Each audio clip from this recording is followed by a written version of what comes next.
Hi YouTube ప్రేక్షకులందరికీ నా నమస్కారాలండి. మీరు ఎలాగున్నారండి?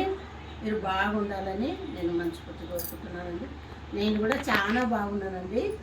ఈరోజు మీకు కాకరకాయ నించుడొంకాయ చూపిద్దాం అనుకున్నాను. దాంట్లోకి కాంబినేషను పుండుకూర పప్పు చూపిస్తాను. దానికి కావాల్సిన పదార్థాలు ఈజీ మెథడ్ చూసుకొని చేస్తాను. ఓకే, నేను మీకు వేడి చేసేటప్పుడు వీడియో పెద్దగా అయితే చూపించలేదు. ఇగో గుడ్డల విత్తనాలు, ఇగో కొంచెం పప్పులు, కొంచెం ధనియాలు, ఇగో కొంచెం ఎల్లిపాయ. ఈ చింతపండు ఎందుకు వేస్తున్నానంటే కొంచెం అది చేదు రాకుండా ఉండడానికి, పిల్లలు కూడా బాగా తింటారు, అందుకోసం ఈ చింతపండు వేస్తున్నాను. కొంచెం ఒక స్పూను కారం, ఇంతే. దీనికి ఇవి నేను ఇట్లా కొంచెం అట్లా పెయిన్ అట్లా చెక్కు తీసుకొని ఇట్లా చేసుకున్నాను బాల్స్ లాగా. దేంట్లో అది నింపి మీకు చూపిస్తాను. మించడంకాయలాగా చాలా బాగుంటుంది, పిల్లలు కూడా బాగా తింటారు. ఎందుకంటే పుండుకూర పప్పులోకి అయితే ఇది కాంబినేషన్ బాగుంటుంది. మించుడు కాకరకాయ పుండుకూర పప్పు మనం చూపించాను కదండి, అందుకోసం ఇంకా చూపించలేదు. ఈ దేనికి పుండుకూర పప్పుకి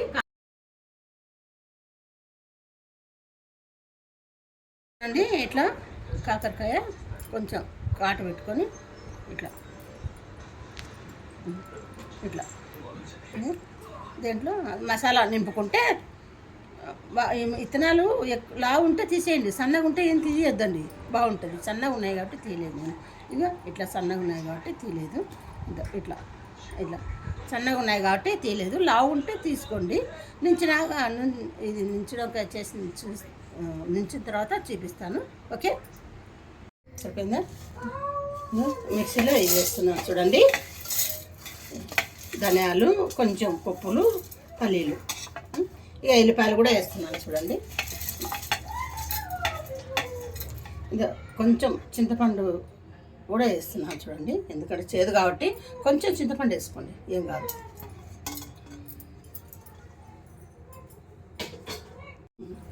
ఒక స్పూన్ కారం వేసుకోండి. సరే, ఇంత కొంచెం ఒక రవ్వ కొబ్బరి వేసుకోండి. ఇప్పుడు ఆల్రెడీగా ఉప్పులో నానబెట్టి అవి రసం విన్నాను కదండి, అని దాంట్లోకి ఉప్పు ఉంటుంది, అందుకోసం కొంచెం వేస్తున్నాను చూడండి.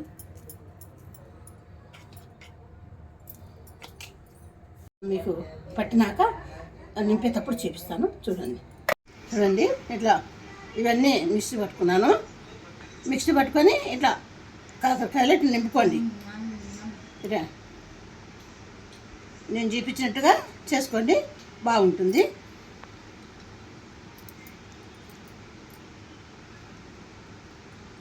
అంతే.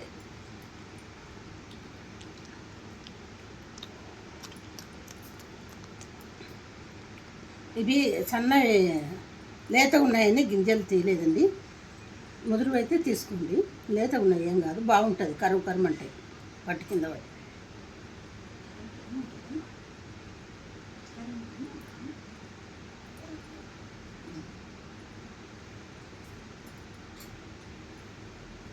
ఇవన్నీ చేసిన తర్వాత మీకు చూపిస్తానండి. ఓకే, వేస్తున్నాను.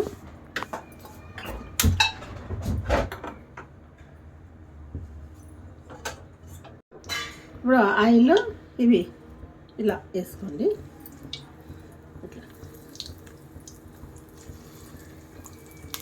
ఇట్లా వేసుకుంటూ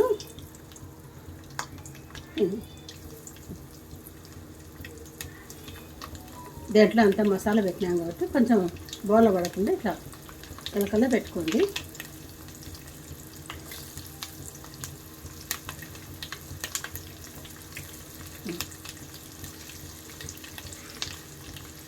ఇట్లా పిండంగానే వేయించుకోండి, ఎందుకంటే మాడదు, బాగుంటాయి, తొందరగా వేయించుకోండి. కొంచెం సేపు ఉన్నాక మగ్గినాక చూపిస్తా. ఓకే, కొంచెం ఇట్లా కొంచెం అట్లా కలబెట్టుకోండి.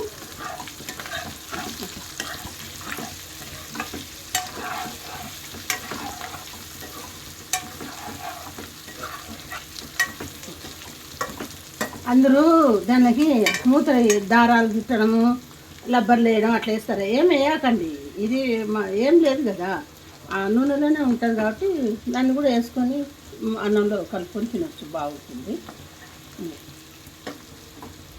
5 నిమిషాలు అయిపోతుంది పని. ఒక 2 నిమిషాలు అయిన తర్వాత చూపిస్తాను, చూడండి. ఎక్కడ లేదు చేదండి, ఇంకా బాగుంది. షుగర్ పేషెంట్లకు ఇట్లా చేసి పెట్టండి, రోజైనా తీసుకొని అట్టపోతే ఒకటి తింటారు, బాగుంటుంది. అన్నంలోనే తినాలని ఏం లేదు, వాళ్ళు షుగర్ పేషెంట్లు అట్లా ఒకటి ఇట్లా ఒకటి తీసుకొని తిన్నా వాళ్ళకి షుగర్ కంట్రోల్కి వస్తుంది. పెట్టండి, ఇట్లా ఏం వెళ్ళే కదా. నేను ధనియాలు, పల్లీలు, ఉల్లిపప్పులు, ఎల్లిపాయ, కారం వేసి పెట్టిన నూనెలో మగ్గించిన నుంచి, అంతే. ఇది తినడం వల్ల షుగర్ పేషెంట్ కూడా షుగర్ కంట్రోల్కి వస్తుంది. పెట్టండి అట్లా, ఓకే. నా వీడియో మీకు నచ్చినట్టయితే నాకు లైక్ చేయండి, బెల్ బటన్ కొట్టండి, సబ్స్క్రైబ్ చేయండి అమ్మా, సబ్స్క్రైబ్.